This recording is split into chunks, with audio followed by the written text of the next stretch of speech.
actuellement 3h40, nous sommes dans la nuit du vendredi au samedi et je fais enfin ma vidéo bilan de Japan Expo. Et je dois vous avouer que j'aurai peut-être un ton un petit peu mélancolique dans cette vidéo. Pourquoi? Parce qu'en vrai, je pense que j'ai les retombées de tout ça et je dois avouer que ça m'a mis une sacrée claque.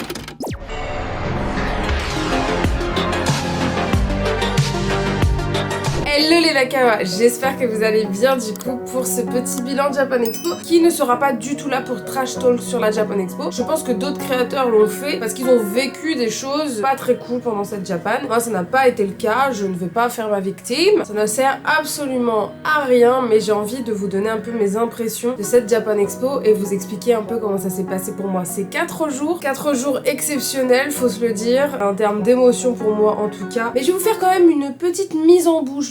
Un petit rappel de ce que c'est la Japan Expo pour moi et vous allez comprendre pourquoi je suis aussi mélancolique et aussi touchée par ces 4 jours incroyables. Nous sommes en 2011, j'habite encore à Rennes, je suis une véritable clocharde, j'ai passé une année un peu compliquée, j'ai 19 ans, je vais bientôt fêter mes 20 ans et je vais à la Japan Expo. C'est ma première Japan Expo, les conventions je ne connaissais pas du tout, moi la seule chose que je connaissais c'était Japanime à Rennes ou à Saint-Brieuc, donc ma petite boutique librairie manga, Wamba. Et du coup me retrouver dans cette Japan Expo que j'avais vue que de loin, bah c'était un peu un truc de ouf. Et il faut savoir que la première Japan Expo que j'ai faite, j'y suis allée avec des étoiles dans les yeux, j'ai fait les 4 jours, je me faisais des bento, j'étais vraiment à fond dedans, j'avais plus de jambes, plus de mollets comme la plupart d'entre vous, mais j'étais vraiment dans un délire où je me sentais chez moi et dans un monde aussi que je ne connaissais pas, je pensais pas qu'il y avait autant de fans que ça, j'étais très isolée dans mon délire, donc je vous avoue que la première Japan Expo c'était un délire. Et il faut savoir que de 2011 à 2019,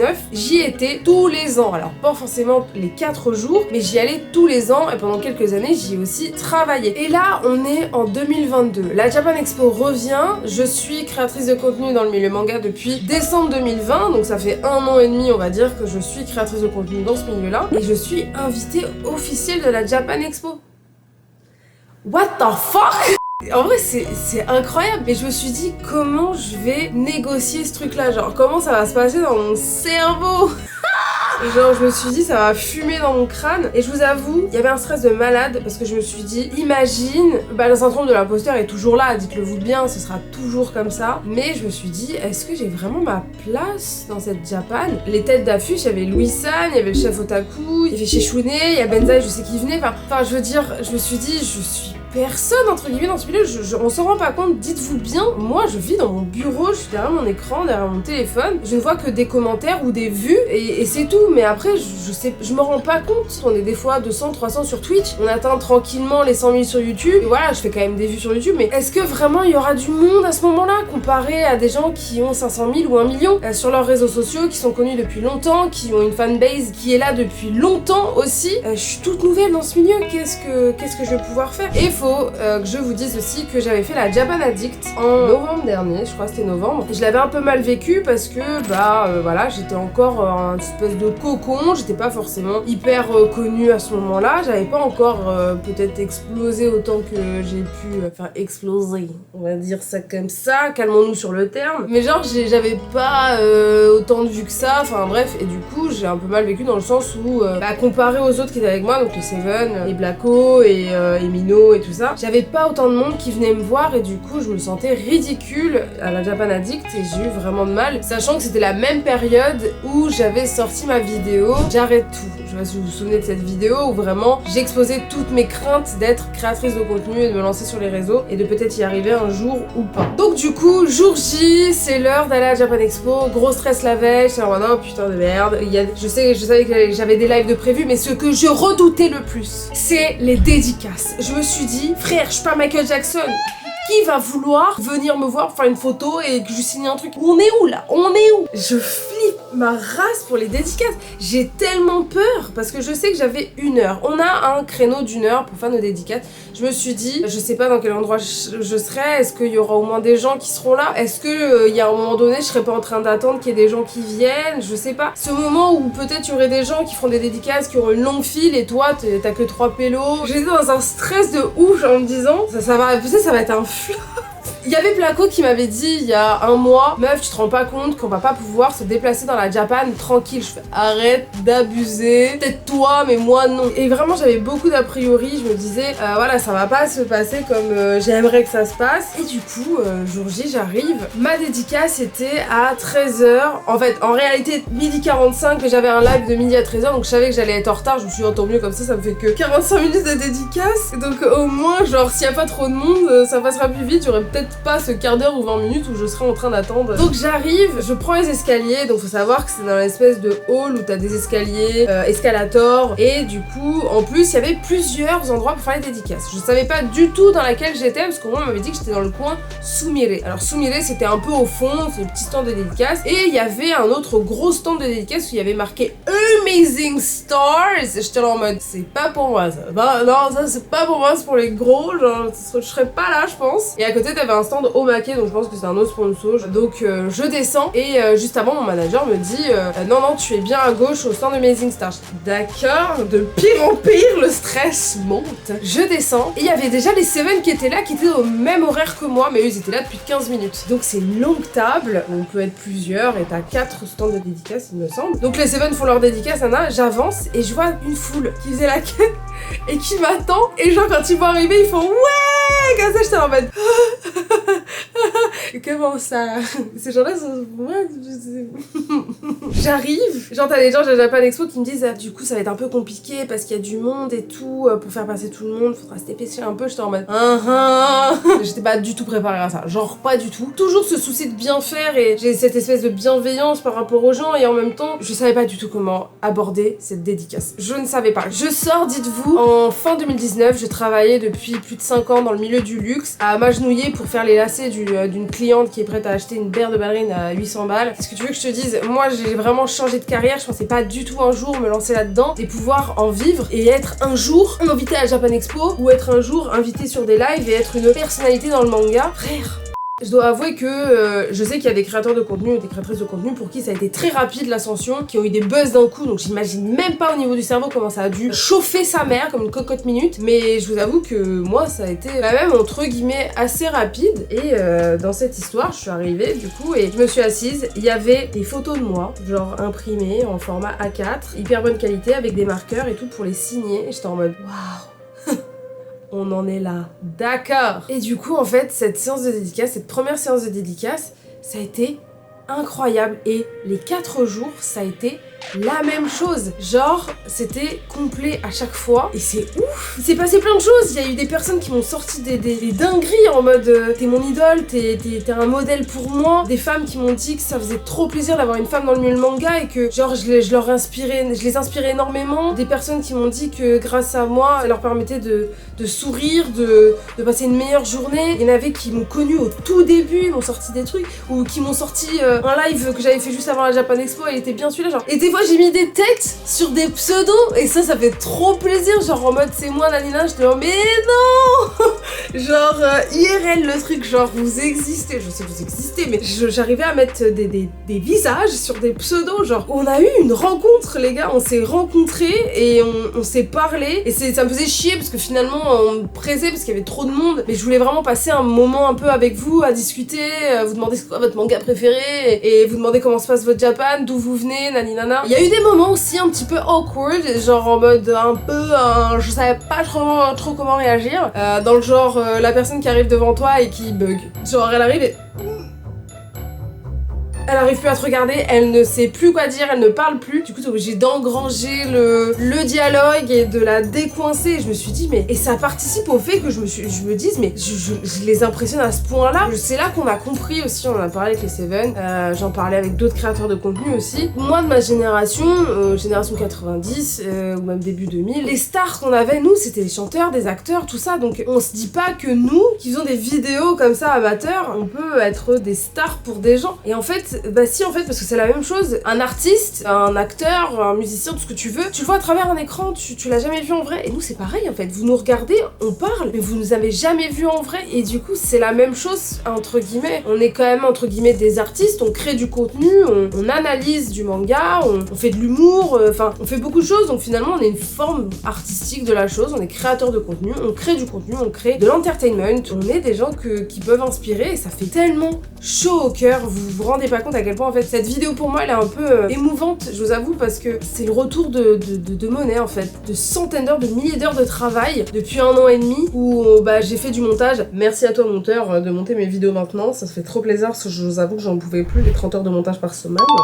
Mais genre, c'est des débuts où tu fais pas beaucoup de vues, t'es à 1000 vues sur une vidéo, t'es en mode t'en peux plus, t'es là, waouh, t'atteins un certain palier, t'atteins les 10K sur YouTube ou sur Instagram, t'es pas bien. Et finalement, ça paye. Petit à petit, on te reconnaît, on te croit, on te fait confiance. Malgré tout ce que j'ai pu traverser, j'ai l'impression de voir un petit peu la lumière au bout du tunnel, et la Japan Expo ça a été un peu ça en fait, parce que avec les haters, ces remises en question aussi que j'ai eu, ce syndrome de l'imposteur qui ne partira jamais vraiment en soi, le fait aussi que je sois quelqu'un de très complexé, qui ait vécu du harcèlement, j'ai pas confiance en moi et je suis très perfectionniste et du coup je me compare beaucoup aux autres, faut le savoir, peut-être que je ferai une vidéo là-dessus, est-ce que ça peut être aussi un sujet intéressant. Je me suis beaucoup comparée avec d'autres créateurs qui montaient peut-être plus vite, à me demander qu'est-ce que j'avais pas, qu'est-ce qui faisait que ça marchait pas. Je me rabaisse énormément, faut savoir, je me rabaisse beaucoup. J'ai eu longtemps l'impression que ma parole n'était pas légitime malgré ce que vous pouvez voir à travers mon ton, ma façon d'être, mon caractère très fort et mes mimiques et tout tralala. Malgré l'image de femme forte, derrière se cache une personne très fragile, très sensible aux commentaires, très sensible à la vue des autres. Et c'est risqué en fait quand on est sensible à la critique de se lancer sur les réseaux. Et là en plus c'était le fait d'être en face à face avec vous à la Japan. Alors dites-vous bien par contre, petit aparté, que aucun haters n'existe dans ce monde en fait. J'en ai vu zéro. Personne n'est venu me voir pour me dire oui c'est moi qui trouve que t'as un avis de merde, oui c'est moi, je te déteste, tu pues la merde. J'en ai vu aucun. Dites-vous bien que les haters n'existent pas. Ils n'existent que sur les réseaux derrière un pseudo ou une pp manga ou une pp de je sais pas qui. Et ils sont anonymes. Et ils sont anonymes dans la vraie vie aussi. Ils n'ont pas de coronesse, dites-vous bien, ils n'ont pas les couilles de venir vous voir, ni les ovaires de les poser sur la table et de vous dire vous êtes une grosse merde. Donc je vous avoue que après cette Japan, les haters vraiment maintenant j'ai l'impression de pouvoir les manger au petit-déj encore plus qu'avant. J'ai quand même fait un travail dessus. Voilà, j'avais aussi envie de vous voir, de vous rencontrer. Faut savoir que pour faire les dédicaces, vous devez aller chercher un ticket et c'est au premier arrivé, premier servi. Et une fois que le nombre de tickets a été dépassé, c'est une tombola. Et genre à chaque fois les gens me disaient j'ai pas gagné la loterie. Je suis en mode attendez, vous étiez aussi nombreux à vouloir venir me voir. Et du coup il y en avait qui m'attendaient à l'extérieur du truc pour avoir une photo avec moi. C'est-à-dire qu'il y a des gens qui étaient là, qui attendaient, il y a des gens qui t'attendent une demi-heure, et où ceux qui étaient en fin de queue et qui ont attendu, ils attendaient 45 minutes, voire 1 heure avant de pouvoir te parler pendant 2-3 minutes. C'est ouf, c'est ouf. Et je suis extrêmement reconnaissante envers la vie, envers ma mère, envers mon chien, envers tout le monde, envers vous. Parce que je vous le redis, pour ceux qui étaient là, et ceux que j'ai pas pu voir, je vous le redis, sans vous, on n'est absolument rien du tout. On ne serait pas là. Les Nakama, les abonnés qui mettaient les likes, qui vous abonnaient, qui donnaient de la force, qui subaient sur Twitch ou qui sont juste là en tant que viewer, qui mettaient des commentaires, n'importe quoi. Toutes ces petites actions font que on arrive à trouver notre place dans ce milieu-là et on a une certaine légitimité parce qu'on a un public qui nous suit, fait confiance, qui nous écoute, qui achète les mangas qu'on recommande. Et c'est ouf parce que je vous ai rencontré, j'en ai rencontré plein, et c'était ouf en fait de voir qu'on est aimé pour notre travail et qu'on est apprécié, qu'on nous suit, qu'on est une personnalité pour eux, et je trouve ça ouf. J'ai pas eu une vie facile, j'ai toujours galéré dans ma vie, et de voir ça, c'est un peu une consécration. Je vous vomis tout là comme ça. Je sais pas comment le monteur va monter ça, mon dieu. Oh là là, Emric, je te plains. Du coup, pour revenir sur la Japan, parce qu'il n'y a pas eu que les dédicaces, bien évidemment, j'ai fait des lives, 2 lives ADN, on a fait un Naruto vs One Piece. Alors à base, c'était pas un VS, c'était le panthéon des animés Naruto One Piece, parce qu'ils sont disponibles sur ADN. On avait débattu, c'était super cool, c'était le premier live, c'était mon premier truc d'ailleurs en arrivant à la Japan, donc on me met bien dans le bain. Et on a clôturé en plus à la Japan aussi avec ADN en faisant un bilan de la Japan. Et j'avais reparlé du fait que partir de venir en stop à Paris avec très peu d'argent et venir les étoiles dans les yeux à la Japan et finir 11 ans plus tard, être invité de la Japan, être une invitée officielle de cet endroit où tu t'as casqué, t'as craqué ton cul pour avoir un billet 4 jours et finalement passer les 4 jours en étant une invitée, c'est ouf. C'est un parcours qui est ouf pour moi. C'est vraiment une consécration pour moi. Je vais pas chialer, non je vais pas chialer, c'est bon. Je suis contente d'avoir passé ça, c'était éprouvant, c'était dur, c'était long, c'était fatigant. Mais putain qu'est-ce que c'était bien. Titre. Et au-delà de ça, on a fait aussi des lives Glénat. J'ai fait un live Tokyo Revengers avec Caroline Segara, ma sensei, en tant qu'animatrice. Il y avait Gabi la tatoueuse et Trombone, toujours super actif celui-là. Mais c'était trop bien et vous avez pu voir que la puissance de l'Hokage quand j'ai frappé le punching ball. Soso à faire 2007, 2008. Oh là là, Soso! J'ai envoyé la pâtée les frérots, malgré le gras qui est là, ça tape fort.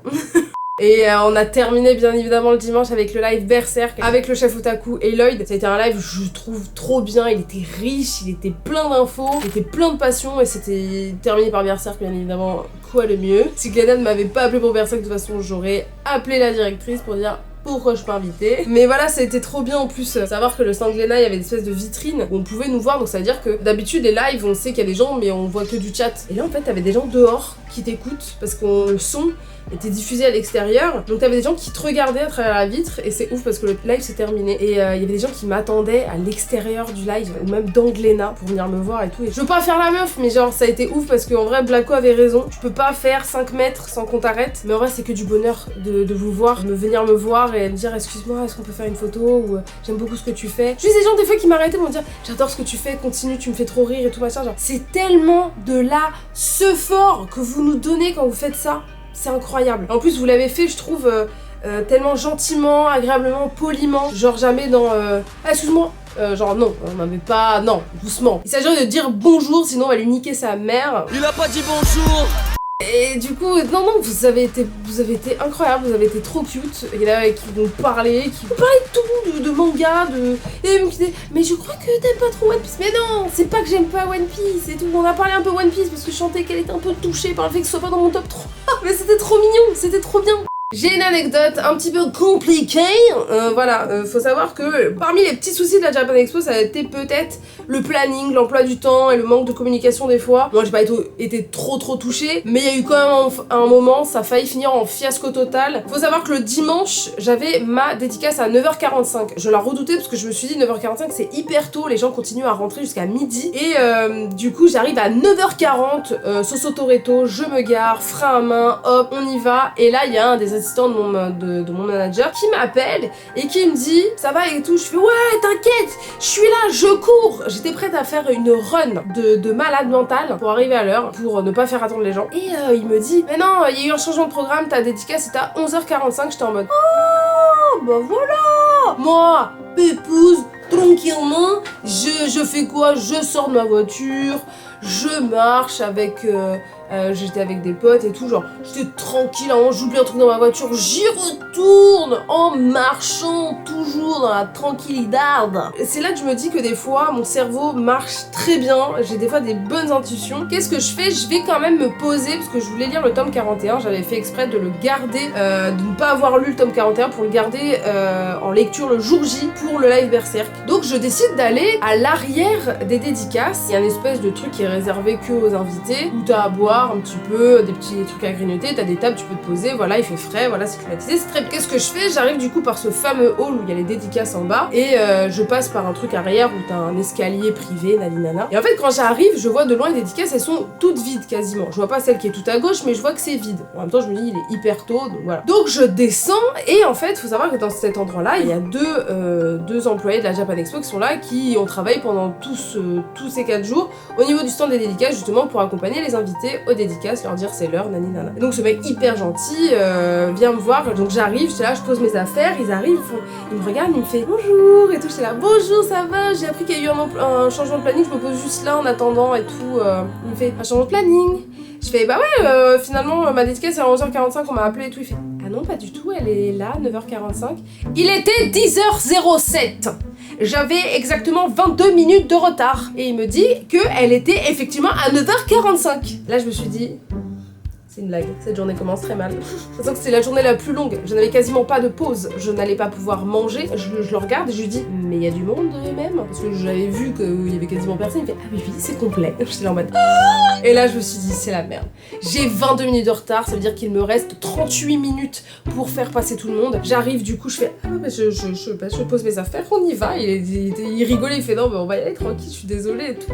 Je fais non mais vous excusez pas, il y a eu un problème de planning. Donc j'arrive et je vois en fait la queue qui était complète quasiment, j'étais en mode oh et merde. Donc du coup je me suis dit va falloir rusher, ça m'emmerde parce que j'aime passer du temps avec vous, vous discuter et j'avais pas envie de faire salut tu veux une photo, je te dis tiens allez au revoir. Heureusement toujours Soso la bonne étoile, la personne qui était après moi pour la dédicace a annulé, il y a une annulation donc j'ai pu gratter 10-15 minutes en plus, ou 20 minutes, je sais plus, en plus. Parce que j'ai quand même tracé ma race et 10 minutes avant la fin, il vient me voir, il y a une annulation.